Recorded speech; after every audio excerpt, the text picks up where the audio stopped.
여러분 반갑습니다. 전 시간에 영상 편에서 영상 파일의 종류, 그러니까 음악이나 영상이나 그거에 대해서 뒤에 따라붙는 확장자가 무엇인지 그거에서 배웠는데, 안 보신 분들은 꼭 한 번씩 체크업을 해가지고 그걸 보시길 바라겠고, 오늘은 영상 구성의 이해, 도대체 과연 영상이란 무엇인가, 그거에 대해서 오늘은 설명을 하겠습니다.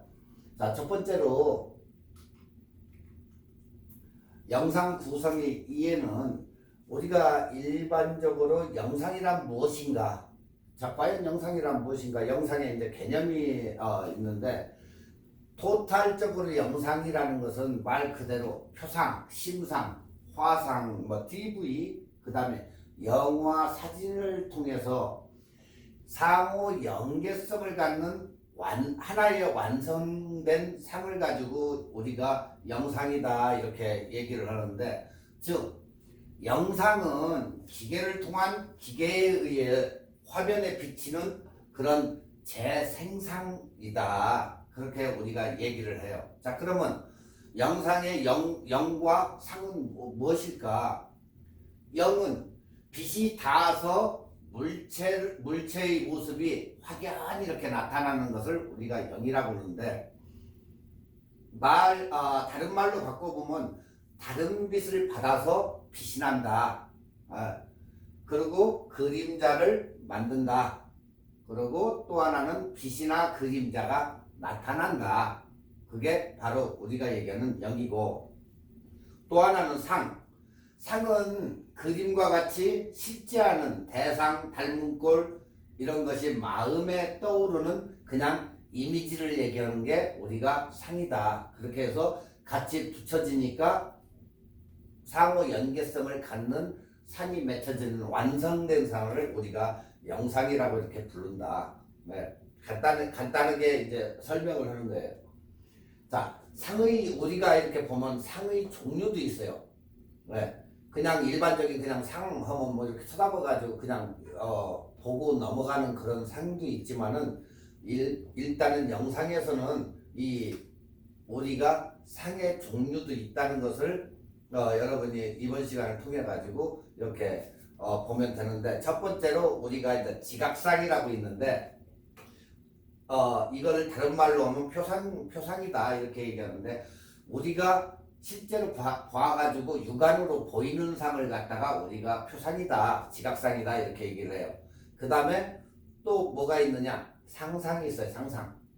그러니까 말 그대로 심상, 인사이드, 이 마음속에 떠오르는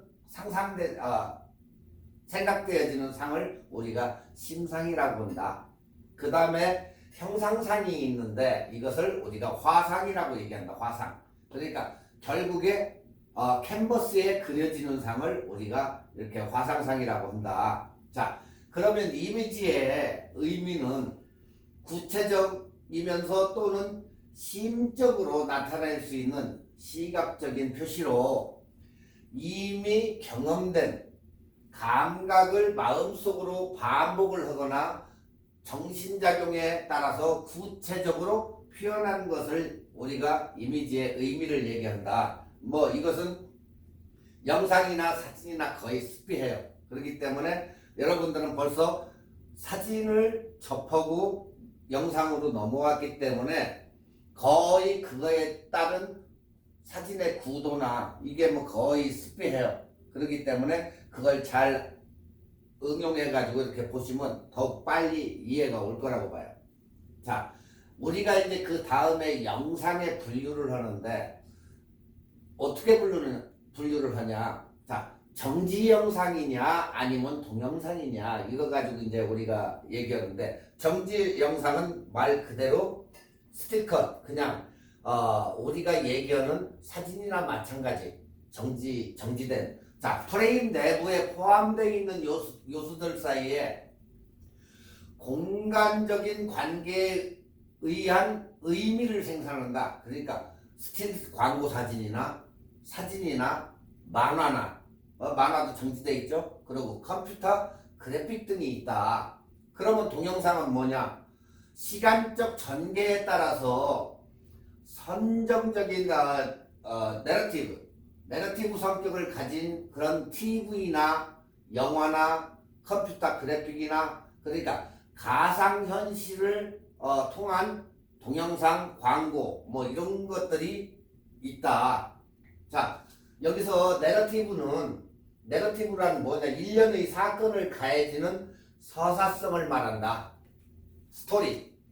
스토리와 조금 다른 의미로 쓰이는 내러티브는 언어로 기술이 불가능한 모든 종류의 서사성을 분류를 포함하는 것으로 그 이야기에 우리가 개념으로 이해를 해요.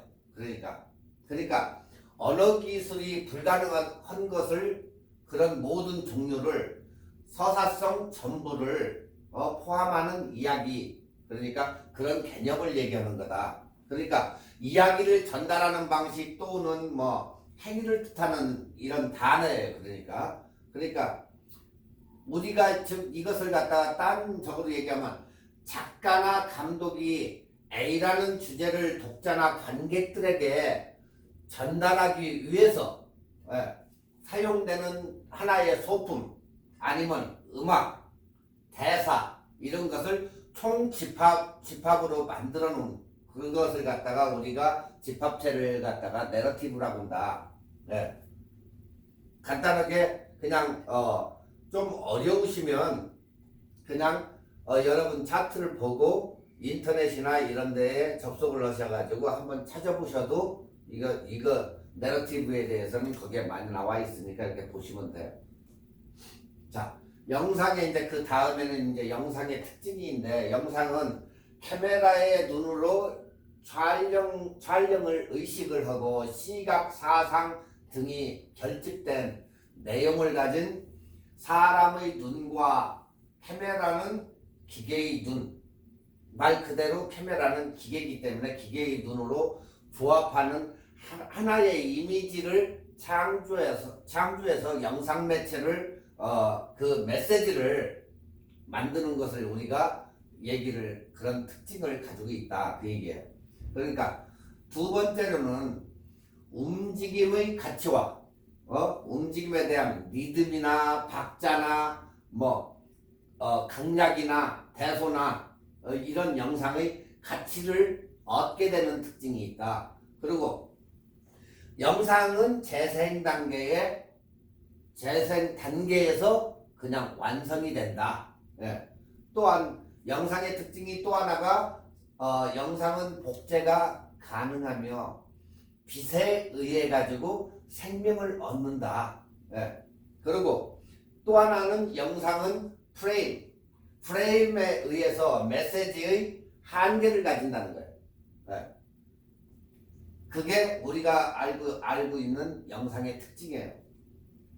자, 영상에 이제 우리가 이제 커뮤니케이션이 있는데 방송 커뮤니케이션의 과정, 송신자가 방송국이나 이런 송신자가 메시지를 담은 내용을 표현을 하고 시청자가 그것을 받아들이는 일련의 그냥 하나의 전달 과정이다.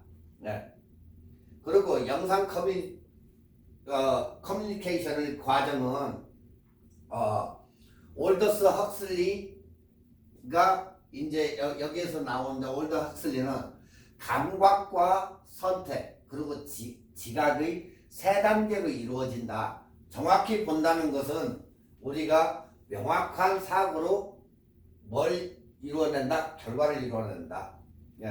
그래서 이게 여러분들한 여기에서는 이제 비주얼 프로세스는 보기에는 이렇게 우리가 본다 해가지고 적었는데 1단계, 2단계, 3단계로 이렇게 나오는데 첫 번째는 우리가 보는 거, 감각을 얘기하고 두 번째는 선택, 세 번째는 지각.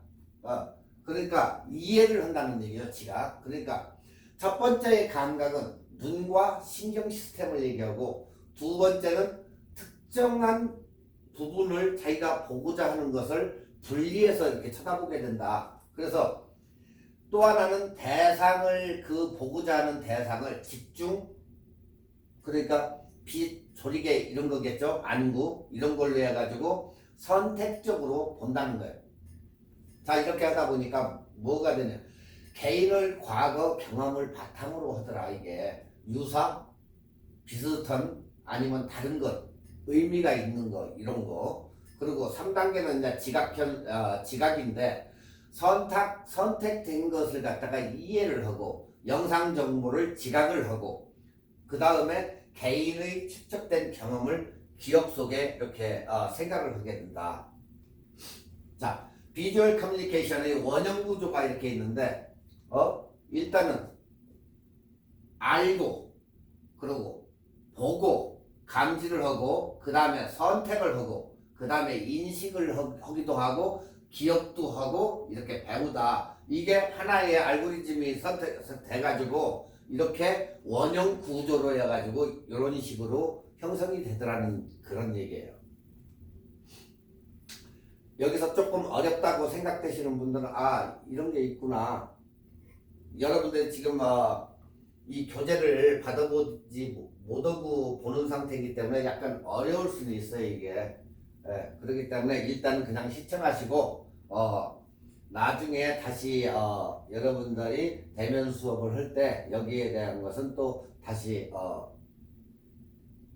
토론을 한다든가 아니면 알고자 하는 것 질문을 하면 거기에서 이제 얘기를 해드릴 테니까. 자, 영상 구성의 개념이 여기에 이제 나오는데 영상 구성은 개념은 영상을 구성한다는 우리가 그 말은 기술적으로 촬영하고 편집을 한다는 거예요. 그러니까 여러분들이 찍은 것을 어떻게 한다? 촬영을 하고 편집한다 그 말하고 똑같은 그 얘기다. 그러니까 시각적인 요소는 샷과 컷. 전 시간에 배웠죠. 샷, 컷. 이게 바로 찍고 컷하고 그러니까 결국에는 촬영을 해가지고 편집하는 것을 얘기한다는 거예요. 그리고 두 번째는 완전한 영상인데 청각적인 요소 소리가 있어야 되겠죠. 소리 왜 그냥 들어야 되니까 그러니까 편집을 해가지고 듣고 그 다음에 시각적인 요소와 청각적인 요소를 조합시켜가지고 보는 사람들에게 정서 그걸 끄집어내. 그래야 그 영상을 보고 슬퍼서 우는 사람 좋아서 웃는 사람 이런 게 시각적인 그런 정서적인 반향을 불러일으키면서 보는 이로 하여금 카타르시스를 느끼게 한다. 그 얘기예요 이게. 그게 영상 구성의 목적이다.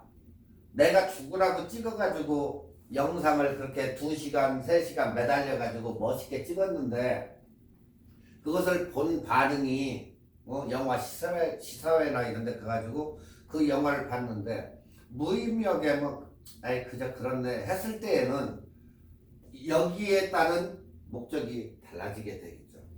그러니까 여러분이 교회나 아니면 무슨 행사에 가가지고 찍었을 때에 인트로와 엔딩을 갖다가 제대로 이렇게 찍어가지고 왜 그러냐면 항상 제가 얘기할 때에도 영상은 인트로와 엔딩 부분이 그래도 중요하다. 왜 그러냐? 처음 시작을 해가지고는 거의 어때요? 흐름에 따라 가지고 가요. 그러다가 어느 정도 가면은 행사를 봤을 때 처음에는 뭐 축사도 하고 뭣도 하고 하지만 결국에는 중간에 가가지고는 졸업식 같은 데 봐도 상을 받는 게 그게 이제 메인적이기 때문에 일단 찍기 시작하면 그대로 흘러가요. 그리고 이제 나중에 폐회사하고 끝나면은 그 다음에 엔딩이 이제 끝나겠죠. 그렇기 때문에 이것도 하나의 청각적인 요소나 그 말하는 거나 이런 것을 모든 걸 조합시켜 가지고 사람들이 봤을 때 이게 졸업식을 이렇게 해가지고 조용히 갔구나 해가지고 그걸 보고 나서 어느 정도의 느낌이 있어야 되는 거지 아무 반응이 없다고 치면 그 영상은 그래도 실패한 영상이다. 이렇게 생각되어지는 거예요. 그러니까 여러분들이 뭐 비디오 카메라가 뜨건 핸드폰으로 됐건 멋있는 데 가가지고 뭐 비샵을 가든 해가지고 단풍을 이렇게 찍는다든가 했을 때도 편집을 해가지고 아 나도 한번 가보고 싶다. 아니면 사진을 보여줬을 때도 아 나 한번 저기 가고 싶다. 진짜 멋있네. 이런 것을 느끼게 해주는 그 정서적인 반향을 불러일으켜야 된다는 얘기예요. 아시겠죠? 자, 영상 단위, 영상의 이제 구성 단위는 전 시간에도 배웠지만 shot, 그 다음에 신, 그 다음에 스퀸스, 그 다음에 스토리. 이렇게 나눠지는데 첫 번째 우리가 이제 뭐 숏이라고도 하고 샷이라고도 하는데 카메라에 담는 단위, 장면의 최소 단위를 우리가 샷이라고 한다. 그렇기 때문에 피사체의 한 단면을 촬영하는 거예요, 이게. 자, 여기에서 컷은 편집에서의 영상 언어의 최소 단위를 얘기한다.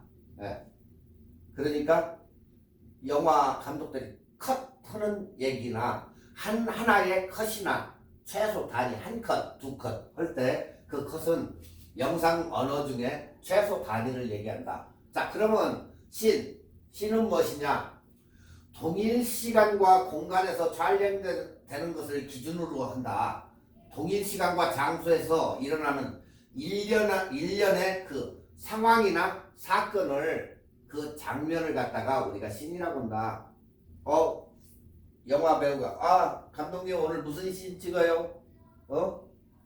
그런 얘기 많이 듣죠, 여러분들. 바로 그게 여기에 해당되는 거예요. 동일한 시간과 장소에서 일어나는 일련의 하나의 사건 아니면 장면, 이것을 얘기를 한다. 그 다음에는 스크린신은 소설의 한 장에 해당되는 것으로 해서 시간적인 비약이 없어가지고 여러 신들로 이어져가지고 지속되는 그런 한 사건, 그런 단위. 그러니까 장소는 계속해서 이렇게 변경되면서 비샵도 찍고 요세미티도 찍고 이런 식으로 계속해서 장면은 변형이 되더라도 시간적으로 연속되는 사건이 각 신으로 해서 연결이 돼 있는 거. 그러니까 부산을 찍었다가 대전을 찍었다가 이렇게 각 장면이 그대로서 탁탁탁탁 나오는 거. 아니면 한국에 있는 자기 가족들을 묘사하다가 갑자기 LA로 넘어와가지고 이렇게 찍는 그런 거 한 신이 연결돼 있다면 그건 한 스킨스다. 그 안에 스킨스 안에 있다고 우리가 얘기를 할 수 있어요. 왜? 그 장면의 흐름에 따라 가지고 그 안에 서울을 갔다 부산으로 갔다 이렇게 하는 거 그거 갖다가 우리가 스킨스라고 얘기한다. 자, 그 다음에는 스토리는 이 스킨스가 여러 개 모여가지고 하나의 이야기를 구성하는 것으로 가장 큰 단위를 얘기하는 거예요. 단위. 그러니까 서울로 갔다 부산으로 갔다 뉴욕으로 왔다 LA로 왔다 이런데 그 스토리가 굉장히 그게 다 모여가지고 하나의 장면으로 해서 물을 듯이 쫙 흘러가는 그런 걸 갖다가 우리가 스토리라고 하는데 굉장히 큰 단위를 얘기한다. 그 얘기예요. 자, 영상 구조에 의해 가지고는 그 다음에 라인, 선이 있어요. 선. 그 다음에 매스, 질량. 그 다음에 움직임, 무브먼트. 그리고 심도. 저게 깊게 돼 있느냐 안 돼 있느냐. 그 다음에 컬러톤. 그 다음에가 백그라운드의 배경이에요. 이렇게 영상의 구성 요소가 있다. 자, 여기에서 영상의 미학을 표현하는 방법으로는 이론과 실천적 기법에 근거를 둔 귀납적 방식을 통해서 제한한 영상 구성 요소. 그러니까 결국에 빛과 색상, 2차원 공간, 3차원 공간, 시간과 동작, 그 그거 플러스 음양을 얘기를 한다. 예. 자, 여기에서 하나씩 이렇게 잘라서 보니까 선, 질량, 움직임, 심도, 그리고 뭐 갈라톤, 그리고 배경을 갖다 이제 잘라서 보자.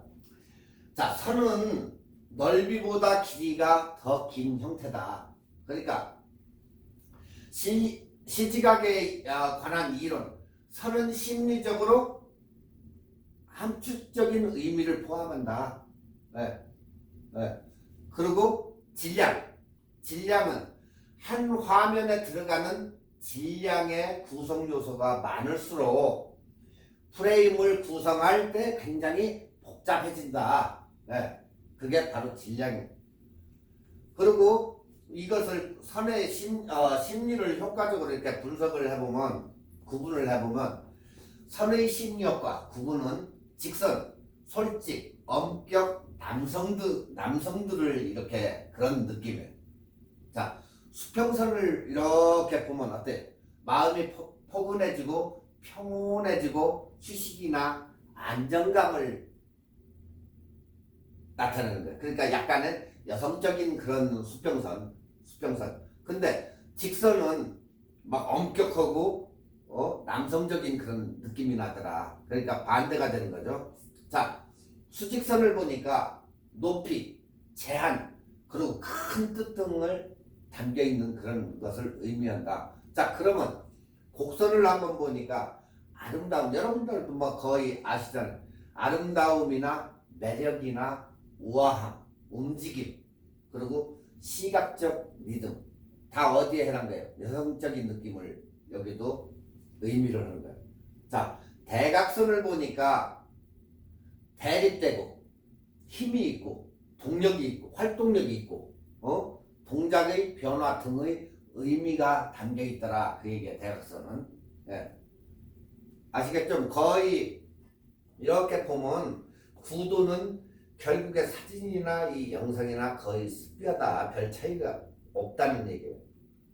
자, 움직임을 보니까 카메라의 움직임, 피사체의 움직임, 카메라의 피사체의 동시적인 움직임, 그리고 심도, 가까운 곳에서 먼 곳에 선명도에 영향을 미친다.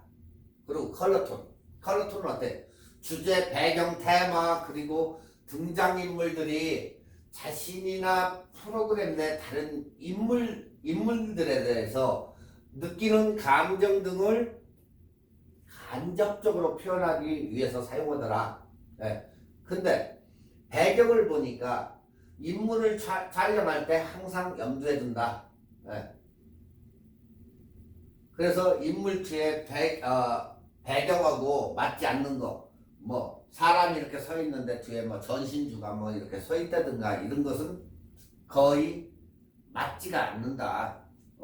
그렇지만 뒤쪽에 배경이 여자가 서 있는데 주방이 보인다든가 하면 그런 것은 거의 맞아떨어지죠. 네. 이런 때에 항상 인물을 촬영할 때 우리도 사진 찍을 때 뒤 배경이 안 좋으면 어떻게 해요? 이쪽으로 꽃 있는 데나 이런 쪽으로 해가지고 없는 쪽보다 나으니까 소품을 활용을 하던가 해가지고 움직여서 찍는 이유가 바로 그거예요. 자, 여기에서 화면 구도가 이제 또 나오죠. 우리가 항상 사진에서도 누누이 강조하는 게 뭐예요? 3분할법 황금분할이에요. 황금분할인데 뭐 이것은 설명 안 해도 여러분들이 너무나 잘 알고 있기 때문에 이 황금분할 구도는 사진이나 영상이나 가장 조화가 잘 잡힌 구도다. 여러분들은 이건 굳이 설명을 안 해도 전 시간에 배워서 왔기 때문에 잘 하실 거랍니다. 그렇기 때문에 이건 황금분할이라는 것만 그렇게 알고 넘어가도 여러분들은 아무 문제가 없어요. 자, 그 다음에는 삼각형 구도가 있어요. 이렇게 삼각형 구도가 이렇게 있는데 이 삼각형 구도는 화면 전체에 안정감을 줄 필요가 있거나 하나의 포인트를 향해 관심을 집중 필요가 있을 때 우리가 이렇게 삼각형 구도를 사용한다. 자, 1, 2, 3, 4, 5, 6, 7 이렇게 돼 있죠. 네, 이런 삼각형 구도를 많이 쓴다. 자, 우리가 이제 대각선 구도인데 대각선 구도는 화면에 원근감을 나타내기 위해서 사용을 한다. 대각선은 다른 선들에 비해 활발하고 역동적인 느낌을 준다. 여러분들 예전에 뭐 리딩 라인에 대해서 이렇게 많이 배웠죠? 리딩 라인. 예, 거의 이렇게 똑같은데 일단 눈에 찍히는 게 꼭지점을 향해 가지고 이렇게 찍혀요. 예. 항상 이렇게 리딩 라인을 따라가 가지고 선과 선이 만나는 부분에 이 눈이 가기 때문에 굉장히 다른 선들에 비해서 활동감이나 역동감을 주기 위한 이 리딩 라인 같은 게 이렇게 형성이 된다. 자, 다음은 곡선 구도는 굉장히 부드럽고 온화하고 포용하고 수렴하는 느낌을 준다. 직선은 아까 뭐라겠죠? 직선은 남성적인 반면에 곡선은 여성적인 면을 가지고 있다. 그래서 직선은 남성적으로서 강직과 운명적이고 곡선은 여성적이며 우아하고 낭만적이고 자연적인 그런 면을 가지고 있다. 자, 화면의 공간과에는 우리가 이제 헤드룸이라고 하는데 우리가 헤드룸을 갖다가 사진에서는 헤드샷이 없다고 하죠. 헤드샷 위쪽으로. 그러니까 사진에 화면이 어느 정도 이런 식으로 꽉 차게 하면은 안정된 헤드룸이 돼 있는데 이렇게 뚝 떨어뜨려 가지고 인물이 짜가지고 경치가 많이 들어가면 불안정한 헤드샷이 된다. 예. 그렇기 때문에 인물이나 이런 것을 찍을 때는 꽉 차게 찍어가지고 어느 정도의 공간을 남겨놓고 헤드샷을 그렇게 주고 찍으면 된다. 그러니까 상단부와 그러니까 인물을 찍을 때는 인물의 상단부와 마지막 부분에 어느 정도의 그것을 주고 여분을 주고 찍으면 된다. 어때요? 사진하고 거의 똑같죠? 이 구도는 거의 똑같아요. 자, 여기서 루킹룸이라고 나오는데 이것을 또는 우리가 아이룸이라고 하는데 인물이 카메라를 바라보지 않고 특정한 방향을 주시를 하고 있는 경우 바라보고 있는 방향에 일정한 공간을 두는 거. 삼분할법이죠 이거? 네. 만약에 이쪽을 쳐다보는데 지금 이쪽을 쳐다보는데 이쪽에다 공간을 놓으면 굉장히 불안정한 사진이 된다는 거죠. 아니 영상이. 자, 여러분들 예전에 사진 구도에서 봐왔듯이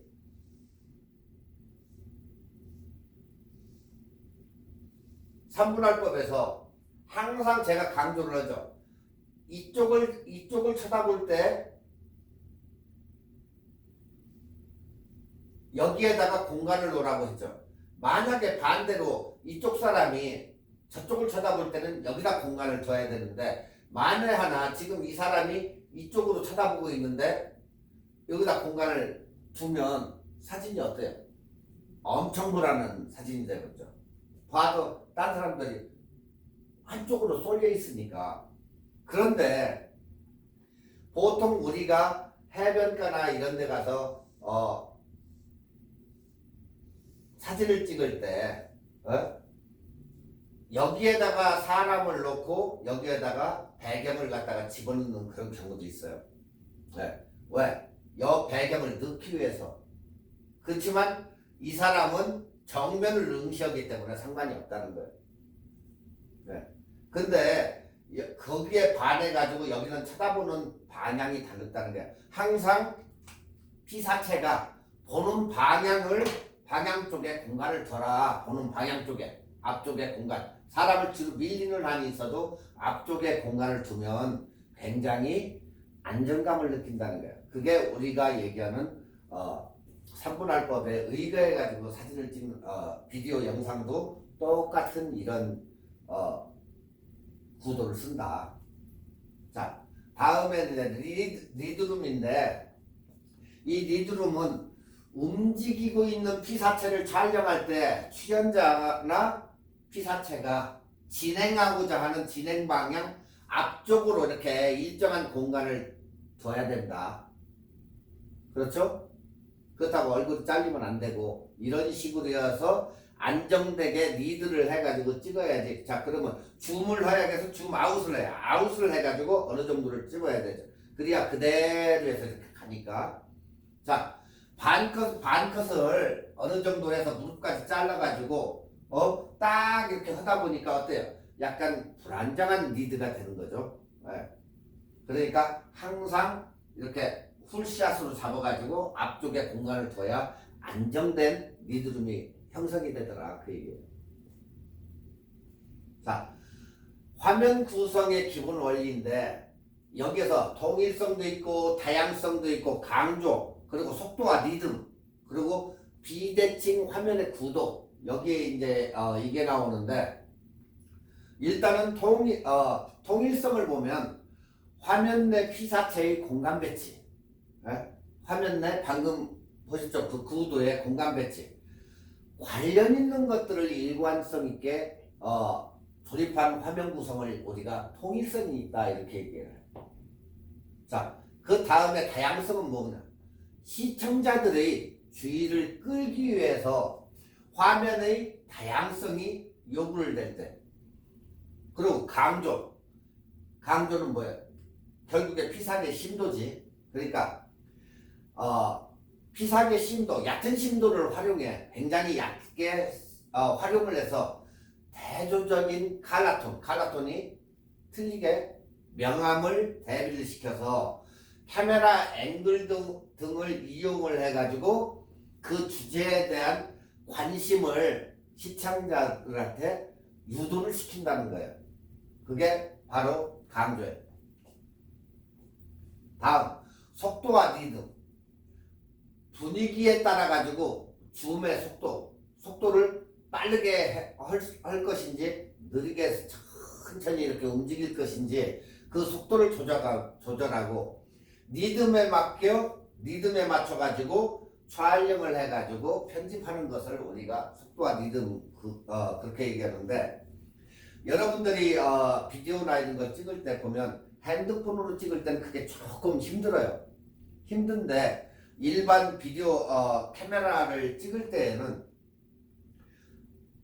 렌즈를 돌린다거나 위쪽에 전진 후진이 있기 때문에 줌인 줌아웃이 위에도 있고 또 손으로도 할 수 있고 이렇게 돼 있어요. 매뉴얼로 하는 사람들은 거의 손으로 하는데, 만약에 자동 오토포커스에다 놓고 찍을 때에는 이것은 어때요? 매뉴얼로 해서 렌즈를 맞추고 그 다음에 줌인 줌아웃을 위에 있는 버튼으로 해서 줌인 줌아웃을 할 때 여러분들이 파워 버튼 옆에 보면 1, 2, 3 뭐 이게 있을 거예요. 그럼 분명히 1이나 2나 3이나 자기가 세팅을 해놨을 거라고. 1번 했을 때는 어때요? 속도가 굉장히 빠르게 뒤로 빠지겠죠. 두 번째는 그 다음에 세팅해 놓은 것은 어느 정도 천천히 움직이는 거. 그리고 아주 굉장히 천천히 움직이는 세팅을 거기다가 1, 2, 3이 있어가지고 그걸 세팅을 해놔요. 그리고 줌인 줌아웃이 보통 위쪽에 두 개가 있는데 하나는 굉장히 빠르게 자동이지만 줌인 줌아웃이 굉장히 빨라요. 하나는 딱 누르면 천천히 움직여요. 네. 그러니까 여러분이 찍을 때 그걸 그러니까 결국엔 기계를 여러분들이 집에서 잘 다뤄보면 뭐 작은 소형 카메라 같은 것은 그런 게 없어요. 그러면 약간 반샤타 누름과 누르는 것처럼 살짝 누르면 이게 굉장히 천천히 오겠죠. 자, 천천히 오는 때와 빨리 오는 때 그 용도에 맞게 해야지, 천천히 가야 될 때를 빨리 가고 빨리 갈 때를 천천히 가고 그건 안 되겠죠. 그러니까 살짝 원 스텝만 살짝 반샷다만 누르면 이 빠지는 게 천천히 이렇게 빠져요. 근데 세게 누르면 팍 빠져버리죠. 똑같은 얘기예요. 아시겠죠? 자, 비대칭 화면의 구도는, 대칭적인 화면은 운동감과 시각적인 그 흥미를 소멸시켜주고 단조롭고 지루하게 보인다. 그러니까 비대칭적 화면 구도는 될 수 있으면 뭐 관객이나 보고자 하는 사람을 지루하게 느끼게 하려면 그렇게 찍으시면 되고, 아니면 비대칭적인 화면 구도를 사용하면 안 된다, 그 얘기예요. 아시겠죠? 여기까지가 지금 여러분들이 보신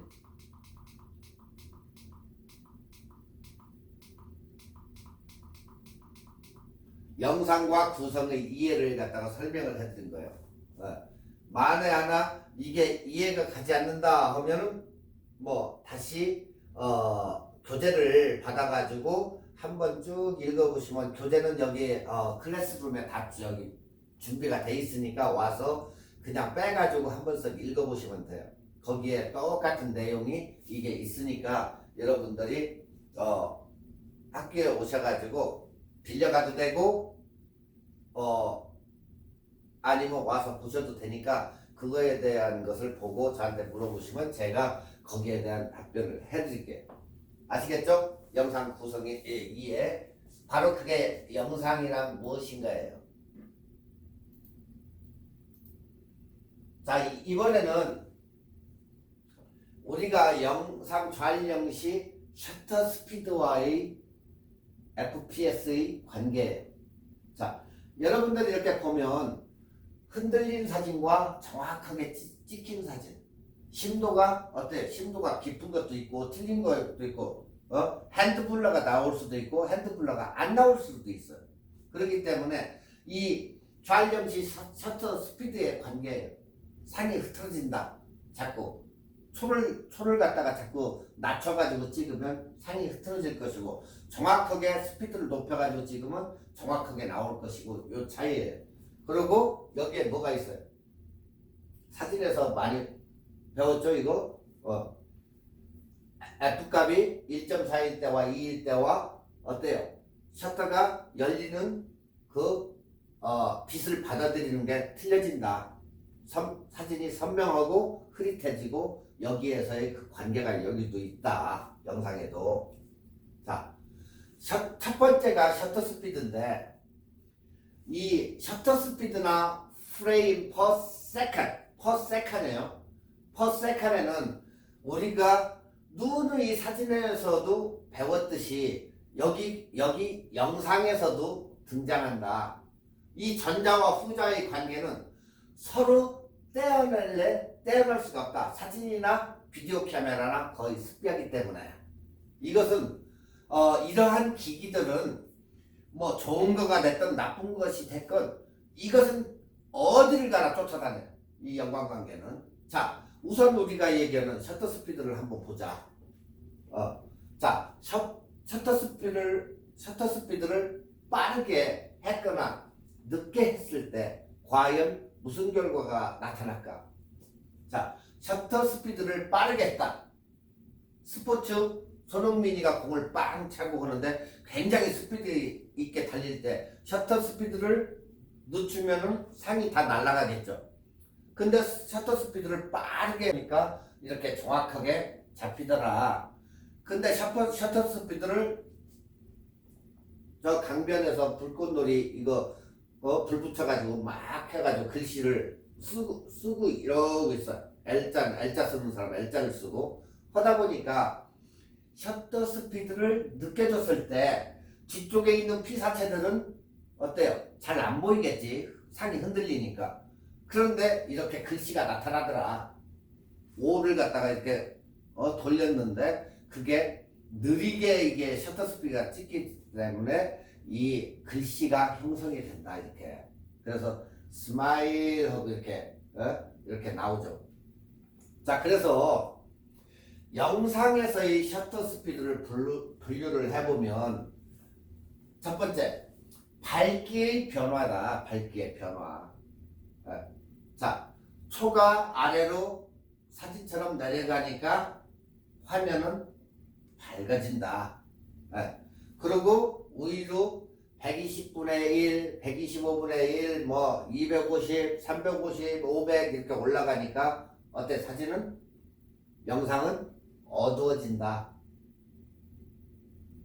이건 사진하고 똑같아요. 영상이나 비디오 카메라나 아니면 왜냐면 기기는 똑같은 기기니까. 예. 이것은 어디 가서나 변함이 없어요. 자, 즉 30분의 1초가 60분의 1초로 변하면 빛의 밝기가 어떤다? 반으로 변한다. 반으로. 그러면 어떻게 된다? 어두워진다. 깜깜해진다 조금. 이때에 우리가 빛의 밝기가 2배로 변화하는 단위를 뭐라고 하죠? 스탑이라고 하죠. 원 스텝. 네. 스탑이라고 해요. 이것도 여기에서도 셔터 스탑이라고 해요. 그래서 스탑이라고 해요. 우리가 원 스탑, 사진 그거 지금 어두우니까 원 스텝 올려서 찍어. 원 스텝. 몇 배? 2배로 변화하는 단위. 사진도 똑같아요.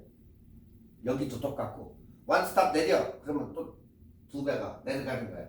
자, 30분의 1초가 60분의 1초로 변한 빛의 밝기가 굉장히 이렇게 반으로 변하는데 그러면 어두워진다. 그게 2배로 오기 때문에 그 변화하는 단위를 우리가 스탑이라고 한다. 그래서 원 스탑 올려, 투 스탑 올려 하는 이유가 바로 여기에 있다. 사진에서도 여러분들 누누이 이것을 얘기해가지고 배웠을 거예요. 이걸 갖다가 우리가 스탑이라고 한다. 어디에서 많이 나온다? 등가노출에서 많이 나온다. 자, 두 번째. 이것은 여러분들 지난번에 사진 시간에도 똑같은 이것을 배웠어요. 자, 우리가 흔들리는 거 사진에서 뭐라고 했어요?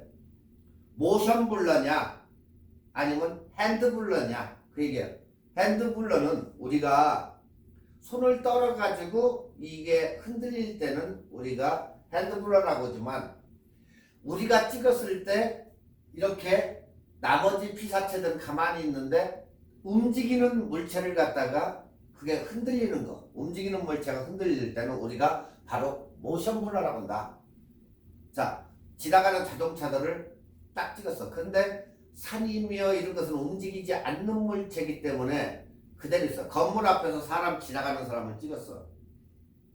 그랬더니 건물이나 이런 것은 깨끗이 나왔는데 걸어가는 핸드백 메고 걸어가는 여자만 딱 이렇게 흔들리는 사진.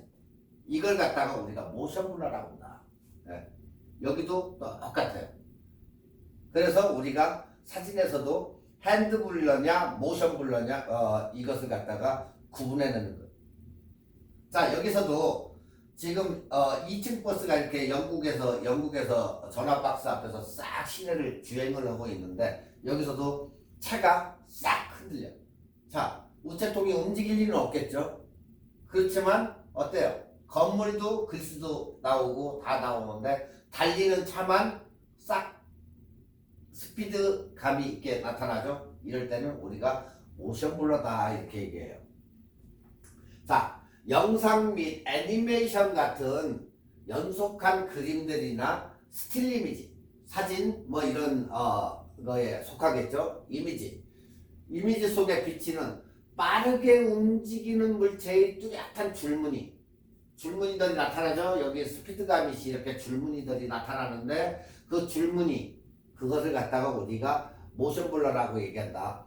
노출이 굉장히 길거나 움직임이 굉장히 빠른 까닭에 아니면 프레임 하나를 촬영하는 동안 영상이 변화할 때 이러한 현상이 나타난다.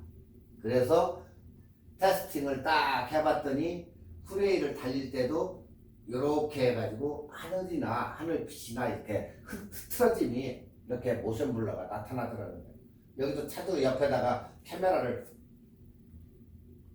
문짝에다가 저기 고무로 해가지고 딱 장착을 하고 달리면서 찍었더니 차는 그대로 있어요.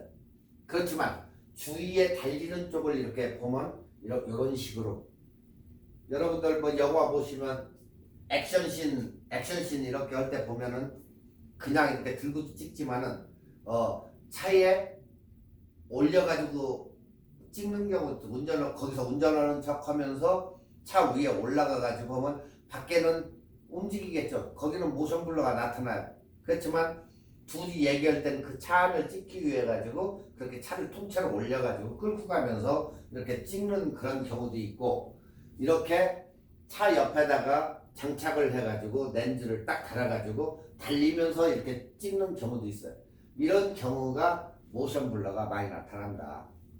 자, 여기에서 사진을 이렇게 찍어 가지고 이제 영상을 찍어서 봤어요. 50분의 1초 때 딱 해보니까 어때요? 24 프레임을 주고 찍었더니 어떻게 나갔어요? 완전히 체크무늬가 흐릿하게 나가버린 거야. 왜? 바람에 펄럭펄럭 하니까 여기는 다 나가버린 거예요. 그렇지만 안쪽에 이런 데를 보니까 원 색감이 그대로 살아있는 거예요. 자, 100분의 1초를 줬다. 그랬더니 흔들림이 덜하면서 어느 정도가 이렇게 딱 나왔죠. 자, 400분의 1초를 줬어. 그랬더니 거의 90%가 컬러가 확인할 수 있을 정도로 해서 완전히 나와. 자, 더블 많이를 줬어. 이제 1600분의 1초를 주어가지고 딱 찍어보니까 완전한 정상으로 나오더라는데 그대로. 그러니까 손흥민이가 곡을 잘 나고 막 달려가는데 50분의 1초를 주면은 쌩하고 얼굴이 다 나가겠죠. 이 띠가 나타나겠지. 근데 거기에 반해서 100분의 1초 주니까 얼굴 윤곽이 어느 정도 드러나면서 이 스피드감 있게 찍히고, 400분의 1초 되니까 어느 정도 거의 나오고, 1600분의 1초를 주니까 그대로 찍힌 상태로 해서 깨끗하게 이렇게 찍히더라는 거예요. 이 수치에 이게. 자, 왼쪽 그림을 통해서 모션 블러가 어떻게 찍히는지 보십시오. 체크무늬는 특히 잔상이 여러분들 체크무늬 있고 사진이나 비디오나 이런 걸 찍을 때 보면 움직이면 이 잔상이 많이 남아요. 네, 그래서 체크무늬 가지고 이렇게 테스팅을 해본 거예요. 체크무늬는 특히 잔상이 많이 남는다. 바람에 휘날릴 때의 비교표를 보더라도 우리가 육안으로 이렇게 확인할 수가 있다. 그 얘기예요. 아시겠죠? 자, 우리가 모션 블러의 현상이 있는데 이 모션 블러의 현상은 봅시다.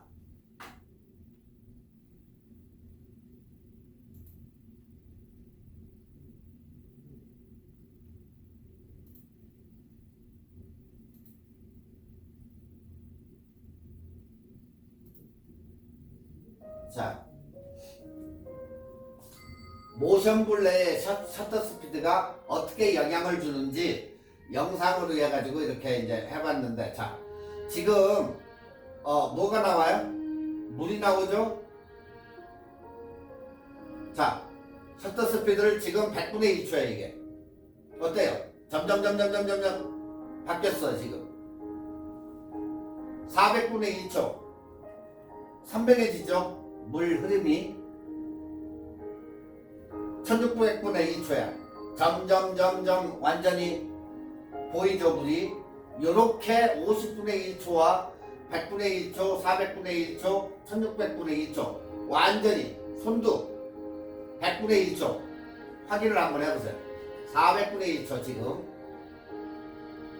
자, 이렇게 해가지고 400분의 1초와 1600분의 1초 할 때 완전히 모션 블러가 저렇게 일어나는, 지금 위에서 떨어지는 물도 비교를 이렇게 해보니까 어때? 400분의 1초 물방울이 보이죠? 1600분의 1초 할 때는 완전히 보여요. 이렇게 셔터 스피드가 모션 블러에 끼치는 굉장히 지대한 영향을 여러분들이 이렇게 볼 수가 있어요. 그러니까 옥타브를 생각을 하면 안 된다는 거죠. 그러니까 이 셔터 스피드는 모션 블러에 만들 사람은 셔터 스피드를 내리고 올리고 하면은 어때요? 모션 블러가 생기고 안 생기겠죠. 그래서 엄청나게 영향을 끼친다, 셔터 스피드가. 네. 우리가 보통적으로 행사하는데 이런 데 가가지고 셔터 스피드를 내리면 샥 이렇게 움직이면 어때요? 싹 모션 블러가 생겨나겠죠. 똑같은 얘기예요, 그게. 여러분들이 나이 타임에 뭐 밖에 나가서 비디오 카메라 들고 이렇게 보면 차가 휙 하고 지나가면 역시 똑같이 그렇게 생긴다.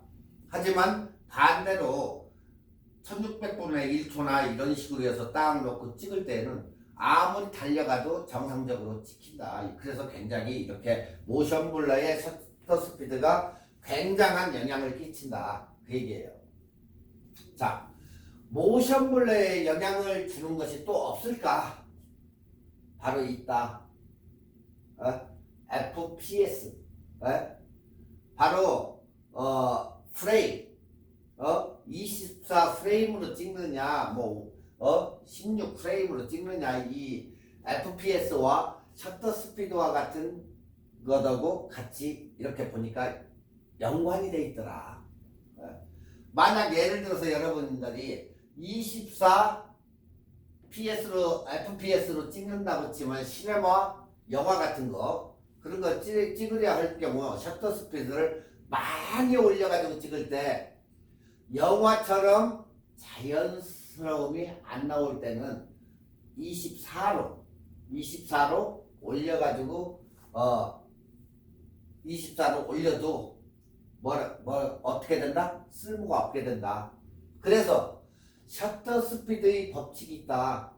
이럴 때는 곱하기 2. 그러면 몇으로 돼? 30으로 해서 세팅을 해가지고 찍으면 아주 좋게 나온다. 자, 그러면 요즘에는 어때요? 30 거의 다 30으로 많이 찍죠. 우리가 16은 거의 쓰지도 않지만 24로 찍는 사람도 있지만 그냥 깨끗한 이미지를 갖다가 찍을 때 레코딩 할 때 우리가 30fp로 찍는다. 자, 30fp 곱하기 2 이퀄 60분의 1로 세팅하여 찍으면 30fp의 효과를 굉장히 얻을 수가 있다. 그런데 24fps 곱하기 2를 하면 셔터 스피드가 48 초과되기 때문에 이럴 때는 셔터 스피드가 없다. 그래서 가장 근접한 50분의 1초로 세팅하면 된다. 근접한 거. 48이니까 50으로 하라는 거예요. 여러 데 같은 데는 보통 60으로 찍으면 30이 나오니까 30은 오케이. 그렇지만 여기는 곱하기 2 해보니까 48이 나오네. 이거 어디로 가야 돼? 아래로 갈까? 아니지. 어디로 가야지? 50분의 1초로에다 맞춰놓고 세팅을 하면 된다. 그러니까 이 룰을 갖다가 적용해가지고 찍는 분도 있지만 안 하는 사람도 있으니까 그냥 기억해가지고 이 법칙이 있으니까 이것을 항상 생각을 해서 곱하기 2 해야 되는데 48이 나왔다 그러면 50으로 가라 그 얘기예요. 그렇다고 아래로 30으로 가지 말고 굉장히 이게 거의다가 법칙이 되니까 그래도 이런 식으로 사용하면 된다. 나는 싫어 하시는 분들은 이 룰을 깨고 찍으셔도 무방해. 그렇지만 완전하게 좋은 화질의 영상은 얻을 수가 없다. 안 된다는 건 아니에요. 자, 그 다음에 플리커 영상. 예전에 지금은 이 LED로 돼 있는 데는 아무 문제가 없어요. 근데 형광등 불빛 이런 데 가서 비디오 찍으려면 자꾸 이 불이 막 흔들려요. 그게 우리가 플리커라고 얘기하는데 이 플리커 영상은 요즘에 쓰는 LED에서는 절대 나타나지 않는다. 형광등 불빛에서 주로 나타난다. 형광등에서. 자, 이걸 없이려면 형광등을 갖다가 LED로 교체하거나 셔터 스피드를 아래로 낮춰서 찍어보면 플리커 현상이 없어진다. 반대로 셔터 스피드를 높이면 플리커 현상이 굉장히 심해진다. 자, 셔터 스피드를 갖다가 1600분의 1초로 늘렸더니 굉장히 이게 심해지는. 이게 막 훌락훌락훌락. 형광등이 움직이는 거 봤죠? 그냥 깜빡깜빡깜빡 하는 거. 우리가 이렇게 찍으면 예전에 브라운관 TV나 이 TV 찍어도 이 저희가 나타나죠. 화면이 올라갔다 내려갔다. 똑같이 얘들도 이 현상이 나타나요. 그래서 플레이어 T3 SE 플리커 프리 LED 형광등이 이게. 근데 딱 찍어보니까 그대로 나와. 근데 형광등은 튀는 이러한 현상이 나타난다. 아시겠죠? 지금 여기서 F값을 그 렌즈에서 지금 F값 2.4 이것은 여러분들한테 설명 안 해도 여러분들이 굉장히 잘 알고 있어요. 사진을 벌써 띄고 왔기 때문에 상관이 없기 때문에 여기서는 설명을 안 하겠어요. 여기서도 똑같이 F16과 F11 뭐 똑같아요. 이건 변함이 없는 거기 때문에 여러분들은 다 지금 아시고 계시기 때문에 이건 그냥 넘어갈게요. 자, 여기까지의 셔터 스피드와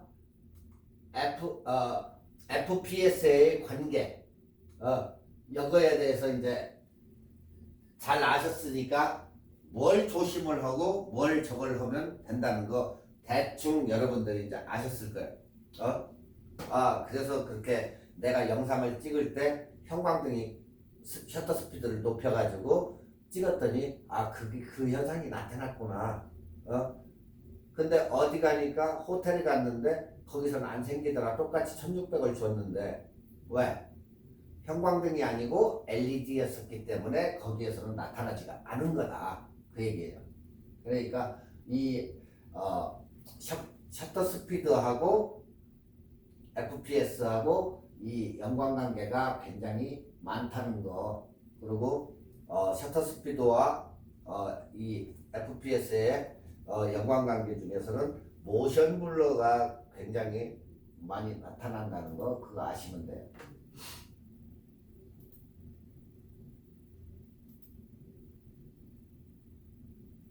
자, 이제 다음에는 180도 법칙과 이미지 라인인데 이것은 여러분들이 그냥 하이 레벨 고화질을 찍을 때 그 법칙이에요. 고화질을 찍을 때.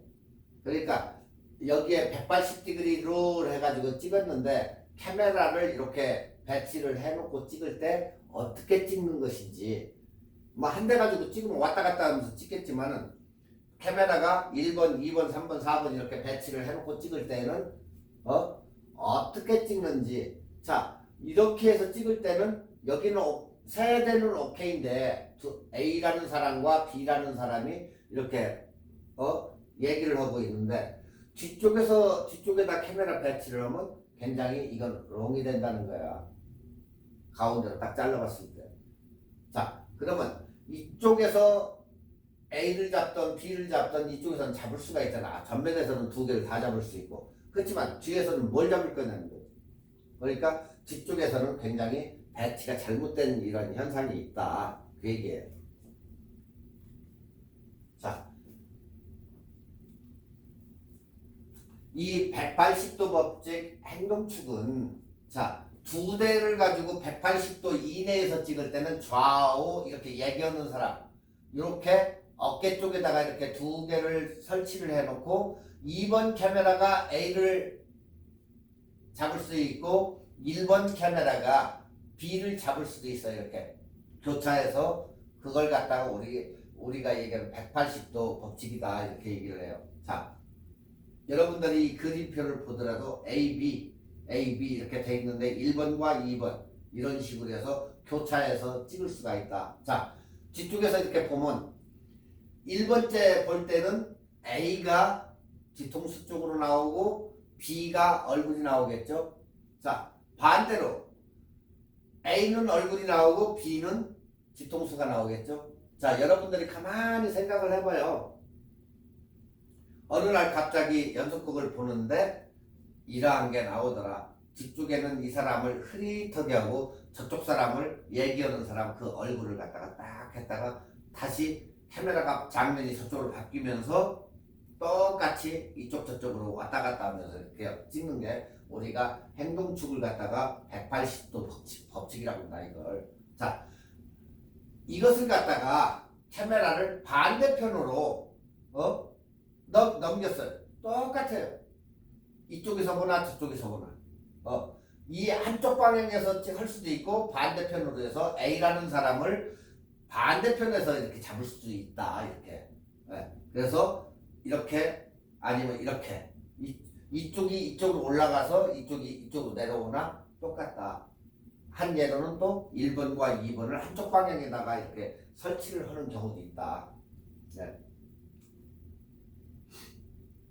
지금 여기에서도 양쪽으로 두 개를 해가지고 찍었을 때에는 180도 라인에다가 찍어가지고 카메라를 이렇게 또 반대편에서 찍을 때는 반대편에서 이렇게 똑같이 이렇게 두 개로 해서 찍을 수가 있다.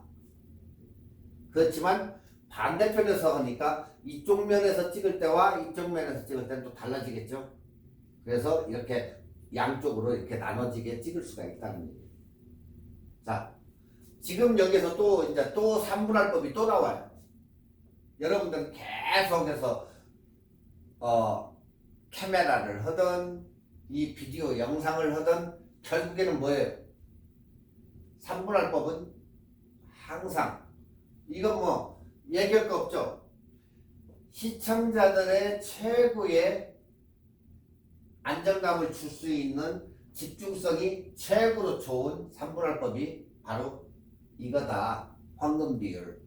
그렇기 때문에 두 명이 서가지고 얘기할 때는 이런 식으로 해서 3분할 안에 넣고 찍고, 반대편에서 좀 전에 봐왔듯이 반대편에서 얘기할 때 찍으니까 이 사람은 뒤통수가 나오고 저 사람은 이런 식으로 해서 비치고, 또 반대로 찍으면 이 사람이 뒤통수가 나오고 저 사람이 찍는다.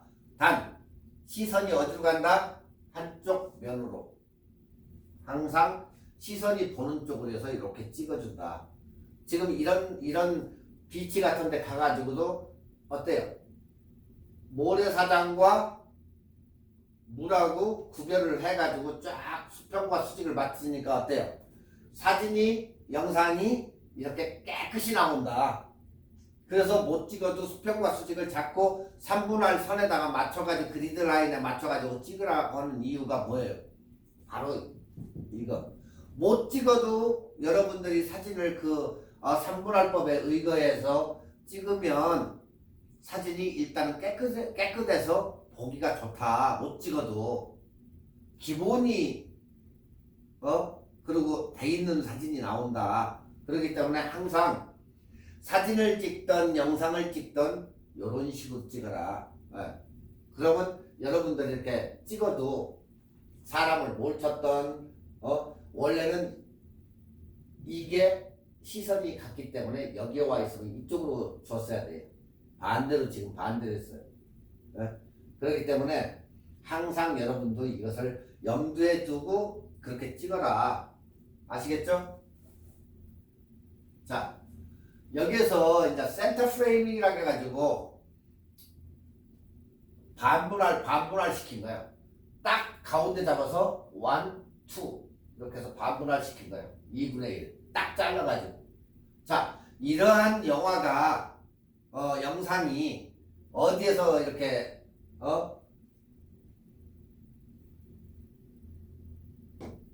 찍는 그 영화의 장면에, 자, 이 영화의 한 장면도 딱 반절을 찍어서 이렇게 분할을 시키고, 그 다음에 웨스 앤더슨 감독의 이 특히다 이렇게 사람들이 얘기하는데 여기도 반절 분할을 해가지고 딱 찍어요.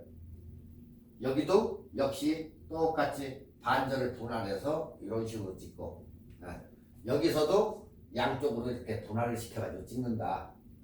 이걸 가지고 우리가 센터 프레이밍이라고 한다.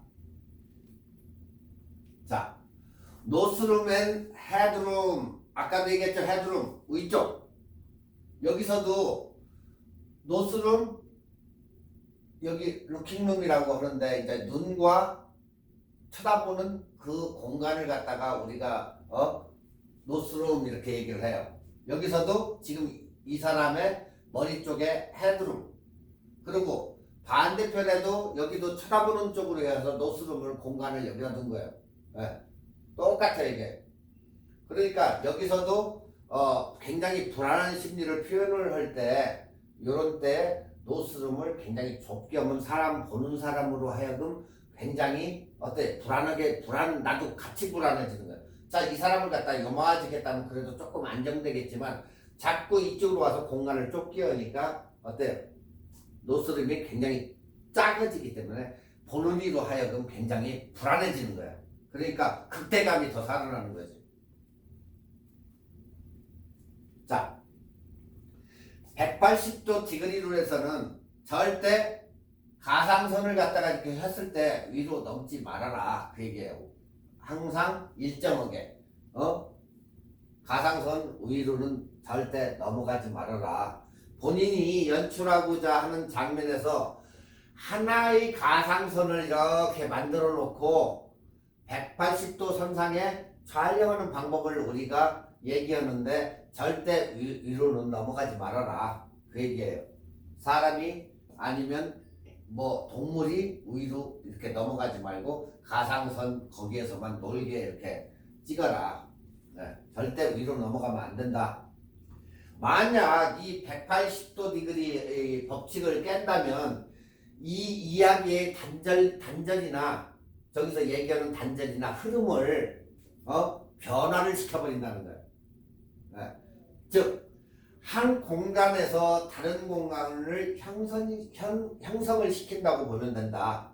예를 들어서 이야기하는 피사체를 이렇게 찍다가 카메라가 사람의 뒷면으로 이동하며 목과 허리를 지나가지고 딱 하면 피사체의 얼굴이 분노나 화남을 표시한다고 생각하면 된다. 자, 찍는데 저 사람을 저쪽에서 찍으려고 이렇게 해서 지나갔어. 그 사람 목 줄여서 이쪽으로 이렇게 지나갔어. 그런 짓을 하지 말라는 얘기지. 여기서 딱 찍고 저쪽에 카메라를 설치한 놈으로요. 근데 이게 여러분이 하나로 찍을 때는 그럼 어떻게 하느냐? 찍다가 넘어가냐? 아니면 거기서 빨리 꺼가지고 움직여가지고 다시 온 시켜가지고 찍으면 똑같이 된다. 굳이 편집할 때 잘라도 돼. 이쪽에서 여기까지 하고 넘어가기 전에 띄어서 버리고 그 다음 걸 붙여버리면 똑같이 이러한 형태로 편집이 된다는 얘기지. 자, 30도 디그리를 30도 법칙.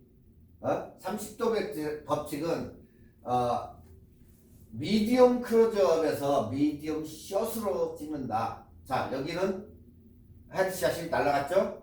이런 식으로. 자, 여기서는 지금 이 각도가 지금 바뀌는 거예요. 네. 여기는 헤드샷이 있고 없고. 네? 피사체를 두고 롱샷, 미디움샷, 클로즈업. 자, 여기는 클로즈업이 된 거예요 지금. 네? 그 대신 이제 우리가 클로즈업 샷을 찍었을 때 카메라의 위치가 변화가 없다면 편집할 때 여러분들이 똑같은 장면을 편집하려고 하면 어디서 꺼내야 될지 굉장히 애로사항이 많아요. 그래서 약간서 거리를 갖다가 하면 사람이 아까는 분명히 편집할 때 이쪽에 썼는데 어느 정도 오면 여기 요 라인이구나 하고 딱 거기를 열어보면은 이 라인과 이 라인이 확실히 틀린 게 있어요. 그리고 이런 식으로 해서 찍으면 여러분이 변화를 주었었기 때문에 편집하기가 그때 굉장히 쉬워진다는 거예요. 이게 움직였기 때문에. 네. 그래서 이러한 것을 갖다가 우리가 얘기할 때 점프컷이다 이렇게 얘기해요. 그러니까 이러한 촬영은 보는 사람으로 하여금 괴리감을 준다. 그래서 항상 30도 법칙을 지키면서 촬영을 해라. 그래서 생긴 이 법칙이에요. 자, 30도. 지금 이 사람 찍은 거나 이 사람 얘를 찍은 거나 이 사람을 찍은 거나 30도에서 이렇게 찍은 거예요. 아시겠죠? 정면에서 찍지를 않았잖아. 약간씩 다 틀어져 있잖아. 그래서 이 30도 이상을 바뀌어서 찍지 말아라. 자, 카메라 각도가 30도 이상이 바뀐다 이렇게. 아시겠죠? 그러니까 여러분들이 뭐 모르고 찍을 때는 뭐 그냥 찍어가지고 적었는데 나중에 집에 가서 편집을 하려고 보면은 이렇게 찍은 것과 이렇게 찍은 것이 없을 때 일률적으로 갖다 붙이면은 편집을 어디서 자를지 그걸 모르기 때문에 약간은 이 각도를 줘가면서 카메라를 적었는데 30도를 넘어가서 찍을 이유는 없다는 얘기예요. 그 눈을 지켜달라 그 얘기고, 미디움 클로즈업과 미디움 숏 이때, 그리고 미디움 클로즈업 미디움 숏 이게 지금 거의 다가 30도 각도로 해서 찍기 때문에 여러분들도 이 30도 피사체를 두고 롱샷, 미디움샷, 클로즈업 샷을 찍을 때는 카메라 위치가 변화를 해야지, 변화가 안 될 때에는 애로사항이 있다는 얘기예요. 그렇기 때문에 이런 것을 갖다가 우리가 점프샷이라고 한다. 갑자기 이렇게 찍다가 갑자기 이쪽으로 가서 탁 찍으면 점프해가지고 탁탁 넘어가기 때문에 그런 걸 갖다가 우리가 점프샷이라고 이렇게 얘기를 한다. 그러니까 결론은 최소 30도의 각도를 지키면서 다른 각도에 찍으라는 거야. 자, 저 사람을 두고 이쪽에서 찍었어. 근데 또 이쪽에 가서 30도를 어느 정도 클로즈업 해가지고 찍었어. 그러면 저쪽에서 분명히 편집할 때 저쪽에서 이쪽으로 넘어온다는 거야. 갑자기. 그렇기 때문에 그 30도를 지켜야지 너무 저쪽으로 가서 팍! 이게 돌아가 버리기 때문에 여기에서 30도 찍고 저쪽 번에 가서 또 30도 찍으면 자연스럽게 이렇게 넘어갈 수가 있는데 그걸 우리가 점프샷이라고 한다. 아시겠죠? 자, 오늘은 여기까지 하시고 다음 시간에는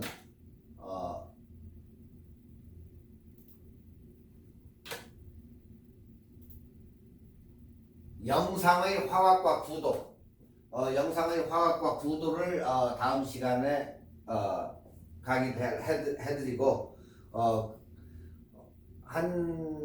제가 볼 때 실기를 해야 되는데 실기가 지금 여러분들한테 저거를 할 수가 없기 때문에 실제적으로 여러분들이 직접 이렇게 해봐야 되는데 그게 안 되기 때문에 일단 어느 정도 강의 좀 저거 하고 한두 번만 여기서 어떻게 하는 건지 그것을 이렇게 시뮬레이션 해주시고 해드리고, 그리고 영상은 마치려고 그래요. 나중에 여러분들이 대면 수업을 할 때 직접 뭐 나와서 한 번씩 해보시던가 시뮬레이션을 하던가 아니면 프로그램을 가서 집에서 깔아가지고 연습을 열심히 해오시던가, 그래야 나중에 여러분들이 직접적으로 다 해야 그것을 여러분들이 몸소 체험을 해야 알기 때문에 나중에 한번 편집들을 여러분들이 찍은 영상을 놓고 사진하고 같이 믹스답 시켜가지고도 해보고 해가지고 하시면 돼요. 자, 다음 시간에 영상의 화각 비교를 다음 시간에 구도하고 그리고 강의해 드리겠습니다. 여러분 수고하셨습니다. 다음 시간에 뵙겠습니다.